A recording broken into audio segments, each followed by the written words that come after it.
Hello and welcome back to Food and Arty on DeVlog. And today we have some special introducing guests. We have Glitchers are in the house. Sophie and Jake, hello. Yay! How you doing, Hello, guys? hello. You well? How you Yeah, doing? yeah, doing well. I've been having a lot of time off recently to just write and stuff like that, but yeah, it's been good. Yeah, Oh, yeah. awesome. Well, to give our readers and watchers a bit of background, I first came across your band when I went to the Heavy Music Awards in London at Yeah. Wembley, and I left early because it was all a bit major label and and I heard this Unholy Racket, and I thought that sounds cool. Where's that coming from? And I looked across the courtyard place, and there you were rocking out on the side of the street, and I was like, Yeah. that is really cool. And I spoke to Jack, who's the cameraman, one of our cameramen, and I said, who are them? He goes, oh, you not heard of Glitchers? That's Glitchers, mate. And he knows everything that's going on. He's far more on the cutting edge than I am. But so I was like, that's really, really cool. And I think it was about the time security guards were getting involved and being Yeah. that way out. Anyway, and then I thought that was cool. I hope I see them again. And then I went to watch Enter Shikari. I was doing a review for Enter Shikari, and it came out of Leeds Arena, and I'm pretty sure you were there too. Is that Yeah, right? Leeds Arena is one of our favourite spots because they Nice. never stop us. We've actually done like I think a half an hour set there before because they just never stop us. Awesome. Awesome. So are you local? Are you Leeds based or Lincolnshire, so not too Lincolnshire? far from Leeds. Lincolnshire. Right. Because I saw you had videos from Huddersfield, so I thought, oh, they're local. But yes, so how long you been doing this for then? Because to get actually backtrack a second, to give our readers some sort of idea, what do you do? I know, tell our readers what you do. Well, back in it was 2020, I didn't have a drummer and lockdowns were happening, so I taught Sophie how to play drums to a few songs that I'd written. And then towards the end of the year, when they started to open shops, Boris said that the arts will have to go and retrain, and I was like, yeah, that. So we hired a flatbed truck, we drove to Downing Street, and we played a protest gig on the back of a truck directly opposite Downing Street. Wow, what a Um, debut. and that's pretty much how it all kicked started. That's Yeah. incredible. Um, 2021 venues still weren't open, but shops and everything else still were. So we just hit the high streets. It was more of a necessity of, music and arts can't just be gone. Naturally, our performance is very out there and energetic. So people stayed well over 2 meters away from us. We lived together. It was absolutely fine. No one was getting ill from coming anywhere close to us. Yeah. And then, yeah, it just erupted, really. We never expected to still be doing it like this three Wow. years later, but we now rock up outside of venues and play like after parties. So as people are leaving the gigs, they can have another gig on their way out. It's so cool, man. I love it because in this era, like where people are buying PR, really expensive PR campaigns for their singles, or they're, really getting the wrong idea and buying followers. We'll forget about those guys. But you're doing this the proper way, the punk rock way, the way we used to do, because I'm old. I remember back in the 80s when you used to just go out and play live. That's how you got people interested. And that's what you're taking it back to its roots, just making a racket and saying, hey, we're here. You know what I mean? It's working, man. Yeah, yeah, Totally is. literally. Like when I came up with the idea of playing outside, partly it was, there was no venues, but if you want to start a band nowadays, you have to, if you haven't got a big group of friends, if you're not in college or something like that, they're like, well, how many tickets can you sell? I was like, well, I don't know. I've just started this band. So you can't get gigs and you can't make fans. I was like, well, if we just play outside, eventually some people might like us. Yeah, It you will take it to gradually- them. Yeah. Take it As to you them. said, social media and stuff like that is dead. Like even now, Mm. try to promote our tour. We Oh, wish mate. we could just be outside handing out flyers because that would be way better. It's far more effective. Far more effective. Yeah, the old ways, mate. The old ways. I mean, like back in the 90s, like when we used to have events in Leeds that I used to do, like we'd be out there on the streets flyering and Yeah. and we'd fill the places because that's how it works. There was no internet. It was word of mouth.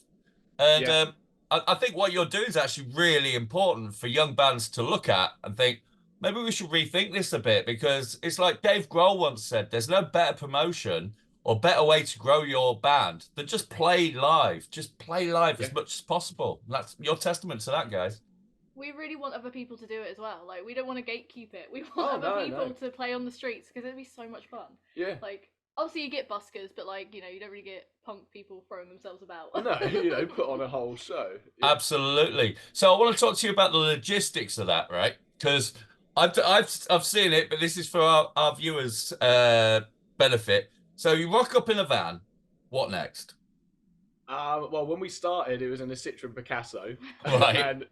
and you're the first to hear this, but our van died. Well, everyone Oh, knows that the van died, and we just had to make the decision of van or big car. Van is so costly, and we're not sleeping it anymore because we've now thankfully made so many friends doing this. So we sleep in all their houses. So yeah. we've gone back to a big car because it's so much cheaper. Hmm. But yeah, we just rock up. I have a caravan battery and an inverter that powers the guitar amp. I cut a hole in the Marshall cab. I put the battery inside, and Right. then it's just a megaphone because And a drum kit. and a drum kit. Yeah, Don't forget about the drummer. yeah. I'm going to get onto the drums in a minute because I found out something about your drums. But yeah, so is the cab on wheels? Have you got it? Is it just like push it out and you're ready? No, it's not on wheels. Marshall have just given me one on wheels, which is a hell of a lot heavier for this tour. But no, my original cab I got off Gumtree for like 30, 40 quid, like Right. about 10 years ago. And yeah, I just lift it out all the gear, quickly out onto the streets, set it all up and play. Like we've got it down to a T now that we can be set up in what, like minute and a half, 2 minutes flat if we have to. Bro. The fastest time ever was when do you remember like the G7 that was happening in Cornwall a couple of years ago? We went down there, we were doing protests, and we got a message from one of the groups being like, we're going to be in this place in 5 minutes. We drove there. As we started to get the gear out of the car, the police, must have been what, 15 of them, entered the car park and were walking towards us. And there was 4 of us, and it was just gear out, out, out, amp on. Are you ready? Go. We knew that if we didn't start before they got to us, that we wouldn't be able to do it. So it was just quickly, as soon as we're playing, the police are just like, whoa, what do we do? What do we do? Yeah, I suppose there must be that sort of like stun factor where they don't. How do I approach this? This hasn't happened before. Like, yeah, definitely. that's I'm amazing. a bit confused. Yeah, man. I mean, because like you don't have a PA. You've got a megaphone, right? Yeah, we tried I had an old little guitar amp and we tried a microphone and the traditional style, but it was never loud enough. And if I'm Oh, honest, because it was attached to a lead, we tried it at a skate park where we did like our first gigs. And I just kept pulling it over. The amp would fall over and I was just going to break stuff. I can't even remember who suggested it, but someone was like, "Why don't you just try a megaphone?" And it was so much louder. yeah, Like, man. when the batteries are getting low and I've thrown it in the air and it's a bit smashed, yeah, it's not perfect all the time, but again, it adds that punk element of just it's going in seconds. There's no setup; it's just boom, done. Yeah, that's brilliant. Well, I'm going to shift my attention to Sophie here. Right, I don't I know. noticed. I'm the interesting one. I've noticed you guys like you've got some friends in high places. You got yourself a drum kit recently, didn't you? With Yeah, it's Natal. crazy. Yeah, well, basically that came about because Jake got his endorsement with Marshall a year ago now. Yeah. About a year ago. And they were like, come down to the factory, like we want to meet you. So we were like, okay. So we set up and played outside Marshall headquarters in their car park, and we just so happened to play on the day that everyone was in, like all the big guys were in for this big meeting. So thankfully, I met George, who runs Natal Artist, and yeah, he kindly endorsed me with a drum kit, which is crazy. Like That's it's awesome. absolutely so. It's such a cool drum kit as well. I haven't posted it online yet, but it gives me Rocky Horror vibes, which is like so me. Awesome. So is that going to be your kit Yeah, for best? Is there going to be 2 kits? Is there going to be your best kit, which goes on Yeah, I'm gonna stage? have, And that will go on, and yeah. another will go on the street. Is that right? Yeah, that one's gonna be my stage kit, and then I'm gonna have my groggy old one that's gonna go on the street. The one that's a bit rusty and it's a bit warped. Yeah, I'll keep the nice gear off the street. Yeah. Otherwise, I don't think I'll have my endorsement very long. No, I think they'd kill us. They ask for all the equipment back, and we're like, "Here it is. It's a little bit wet. It's got holes in it." Yeah. So it's not just Contains of the Street. You do have some releases out. I went and checked you out on all the platforms and whatnot. So including a really kick-ass version of Helter Skelter, by the way, which I really enjoyed. Oh, thank you. So and I love the production on it. It reminds me of old Dead Kennedys records and stuff like that. Yeah. Like that's really up my street as well. Is that because like did you intentionally make it sound that way, or is that just a happy thing that happened? It's just how it happened, really. Like all of our stuff is recorded at home by us. The Helter Skelter one is the first one where Sophie is actually playing the drums on it. Normally, she tells me what she does. I tap it in on GarageBand, and that's how it comes out. But on this one, we actually went into a studio just to do the drums for you, didn't we? For like a couple hours because we wanted to do it properly. But yeah, it's all just on GarageBand, and I've gradually learned to mix and master myself. You know, we said if we do this DIY, we'll do it DIY as much as we can. You know, absolutely. If I'm honest, like our first EP, we laugh about it even now. It sounds horrible. It's like trebly as but you can hear the progression of where, as musicians, we've got better. As like working in studio, you know, our kitchen has got better and better. We've learned how to do this ourselves. Absolutely. We've got a new song coming out literally next Friday. So all right, what's that called? Grow Up. Grow Up. Okay, yeah, I'll try. yeah, literally, that's what it's about. I once heard someone say growing old is inevitable, growing up is a decision, which I kind of stand by. Yeah, 100%. So have you had labels come sniffing or anything like that recently? Marshall Records are interested. Of course, they are interested. We've had one meeting with them, but they're very busy with everything at the moment. Yeah, obviously we're about to go on tour, so I think they're just letting us crack on with this. Absolutely, and see what happens. Development. So we're interested. Do you know what I mean? Like, as much as we are DIY punk anti-capitalist band, we always said that if a label supports what Glitches is all about, or anyone does, then we have to let them in. Do you know what I mean? Like, the hardest thing for people to get their heads around is that we do everything for donations. Yeah. So everything is priced at the cost to make, and then the fans can pay what they want on top. It was our big due to how capitalistic everything has become. Absolutely. And naturally, that puts a lot of these places off. Do you know what I mean? Because they're in it to make money. We're not, although everyone needs money to pay bills and live.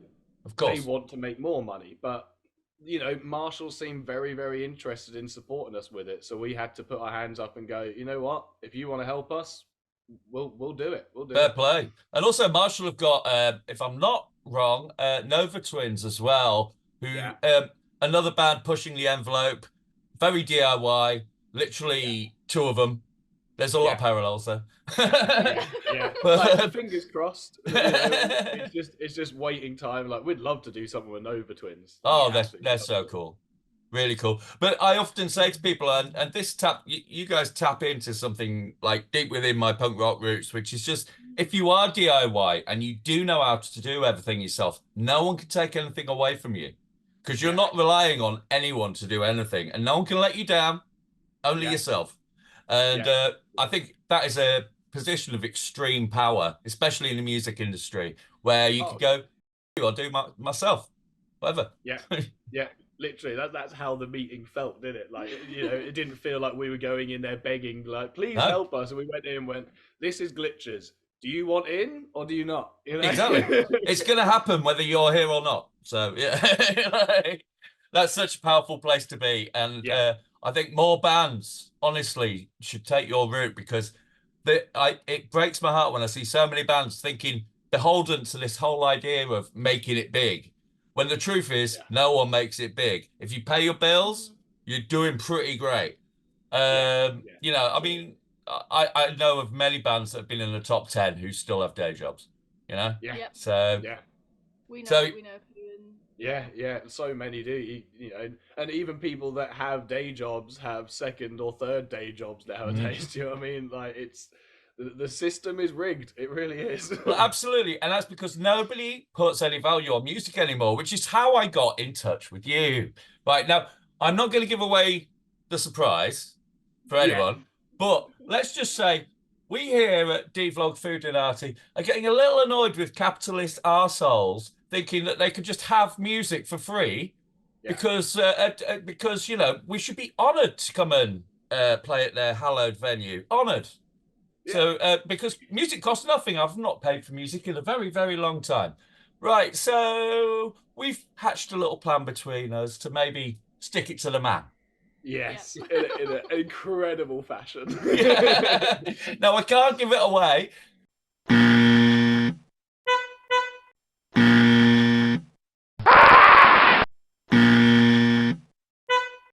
Anyway, that would be giving away, so I won't do that. But yes, you will be hearing more from DeVlog and Glitches in the future. Now, before we go, I always ask bands this. Anybody you want to shout out? Anything that's floating your boat at the moment? Anything we should know about? Oh, your wigs. You have to give. Oh, me. the wigs. Yeah, Lush Wigs. They've sponsored me for over a year now, and they send me all amazing wigs. So they've helped me out on this tour. I'm gonna have different coloured hair every night of the Yeah. tour. Wow. So extra room in that motor. Oh, by the way, are you still doing the crowdfunder for your van? Yeah, should we shout that out as well? Yeah, give it a shout out. Like we're going for a car instead of a van to keep costs cheap because you know emission zones and all that palaver now. It literally makes it easier to be in a car, but you know the van's still sat on our drive dead.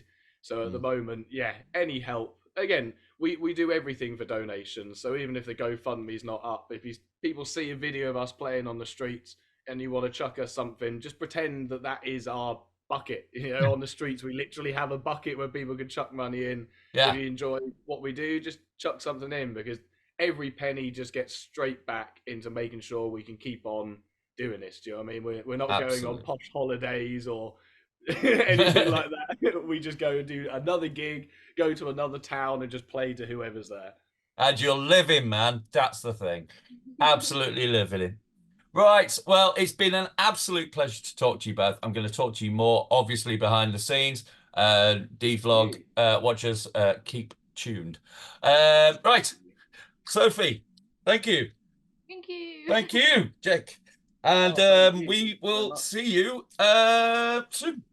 Yes, definitely, thank you so definitely. much. Okay, take care, guys. Cheers, glitches. Bye. Bye. Bye.